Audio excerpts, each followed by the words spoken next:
Now I'd like to help kick off the premiere of an exciting new comedy show, which you're all going to enjoy for a long, long time, starring Tom and Dick Smothers. A tape was sent to CBS's censors, and within minutes, alarm bells rang throughout the network's hallways. What was expected to be a typical comedy routine was instead a sharp, bold political message far beyond anything CBS had ever allowed. Just 6 days later, without warning, explanation, or a farewell, the Smothers Brothers Comedy Hour was suddenly cancelled. The episode never aired, but what happened that day would change American television forever. What exactly was on that tape that scared CBS so deeply? To understand, we must go back to the beginning. In the 1960s, American television was dominated by 3 major networks: NBC, ABC, and CBS. Each night, families gathered around their sets to watch programming that strictly followed accepted social and political norms. CBS, the gold standard of safe TV, offered shows like The Ed Sullivan Show and Bonanza Star. But the country was changing. Protests against the Vietnam War and a broader questioning of authority were reshaping American culture. CBS needed to adapt to keep its younger viewers, especially to compete with NBC's Sunday night lineup. Enter the Smothers Brothers Comedy Hour a show starring Tom and Dick Smothers, 2 brothers whose act blended comedy with music. Tom was the goofy, impulsive one. Dick was the straight-laced, musical foil. CBS thought they were harmless, family-friendly entertainment.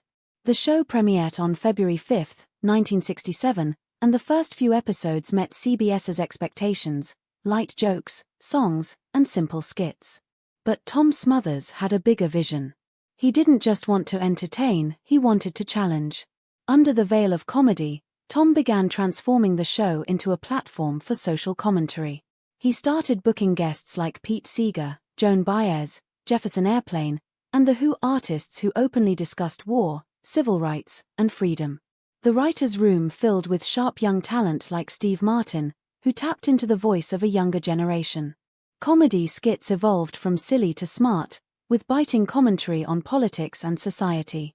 Though the format looked the same, the show's substance shifted dramatically. Young audiences responded immediately.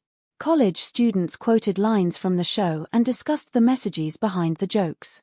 For many, it was the only program on television that reflected their concerns. But not everyone was pleased. Southern TV stations and conservative viewers sent furious letters, accusing the show of corrupting public morals. CBS found itself in a dilemma. Ratings were strong among young viewers, but the network was losing control of its content. Tom Smothers refused to back down. He wouldn't cut jokes or disinvite controversial guests. As the show pushed further, CBS demanded that every episode be submitted 10 days in advance for review. Tom regularly ignored this rule, delivering episodes at the last minute to prevent censorship. Behind the scenes, tensions grew between Tom and CBS executives. Dick, stuck in the middle, tried to keep the peace while Tom pushed against the network's limits. By the second season, the comedy had grown even bolder. Musical guests sang openly about drugs, war, and resistance. The Who destroyed sound equipment with their performances. Joan Baez dedicated a song to her jailed husband, imprisoned for draft refusal. Comedian Pat Paulson ran a fake presidential campaign, mocking real politicians by making absurd promises like increasing potholes to test public patience, satire that felt uncomfortably close to the truth. The show's most controversial voice was David Steinberg, who delivered mock sermons that blended religion with politics. In one sketch, he rewrote Bible stories to reflect the anti-war movement, comparing Moses to conscientious objectors. Religious viewers were outraged. In October 1968, some CBS affiliates refused to air Steinberg's sketch. The network received over 300 angry calls and letters in a single week. Meanwhile, college campuses traded bootleg tapes of Steinberg's banned sermons. For many young Americans, the Smothers Brothers Comedy Hour became a lifeline, a rare TV show that represented the world they were living in. CBS, increasingly alarmed, tightened the rules. Every script, joke, and guest had to be approved. Still, Tom continued to push. By early 1969, The network had had enough. Local affiliates threatened to pull the show. Advertisers were getting nervous. When Tom invited Steinberg back for another sermon, CBS knew the line was about to be crossed. In April 1969, Tom submitted an episode featuring Steinberg performing a new sermon, this one even more direct. On a stage designed like a synagogue, Steinberg reimagined Moses as a modern anti-war activist. He said Moses wasn't just obeying God, he was defying an unjust ruler, just like young people refusing to fight in Vietnam. Then, looking directly at the camera, he declared, "Sorry, Mr. President, but take your army and go. I will not help you anymore." The audience erupted in applause. CBS executives, however, were horrified. To them, this was a direct attack on President Nixon. The sketch ended with a folk group singing "No More Promised Lands," urging viewers to reject hollow political promises and think for themselves. As Steinberg threw his prayer shawl into the crowd and shouted "Peace, not war," CBS censors shut it down. The network claimed the episode missed its submission deadline, but Tom insisted it was delivered on time. CBS demanded the sermon be cut. Tom refused. On April 4, 1969, CBS abruptly cancelled the Smothers Brothers Comedy Hour star. No press release. No final episode. Just silence. The following Sunday, the show's time slot was given to Hee Haw *, a safe country variety program with no political risk. The banned episode never aired in the US, but it was shown in Canada. Bootleg copies began circulating among American college students, sparking widespread discussion. University newspapers wrote essays praising the episode as a powerful final statement. Though it had been silenced, the Smothers Brothers Comedy Hour became a symbol of free speech, resistance, and the ongoing struggle between art and authority. Young audiences were inspired. Older viewers were divided. But one thing was clear: television would never be the same again. Viewers saw the sudden cancellation of the Smothers Brothers Comedy Hour as proof that CBS cared more about protecting politics than upholding free speech. Small protests broke out at CBS offices in several cities, though many conservatives defended the network's actions as necessary to protect public morals. For Tom and Dick Smothers, however, the cancellation was devastating. Television opportunities vanished overnight. Tom was labeled too dangerous to hire, and even Dick, though more cautious, was blacklisted by association. But the brothers didn't give up. They sued CBS for breach of contract, arguing that the cancellation was a pretext to silence their political views.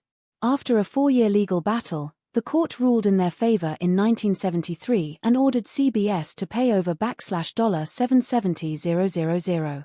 Still, the damage had been done. Their television careers were essentially over. The strain of the ordeal also took a toll on their relationship.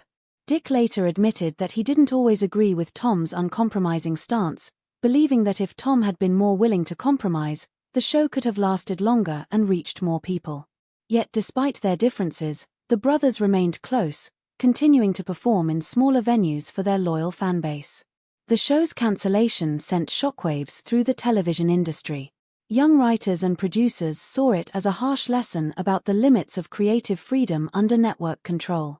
Lorne Michaels, who later created Saturday Night Live credited the Smothers Brothers Comedy Hour with proving that political satire could survive even briefly on primetime TV.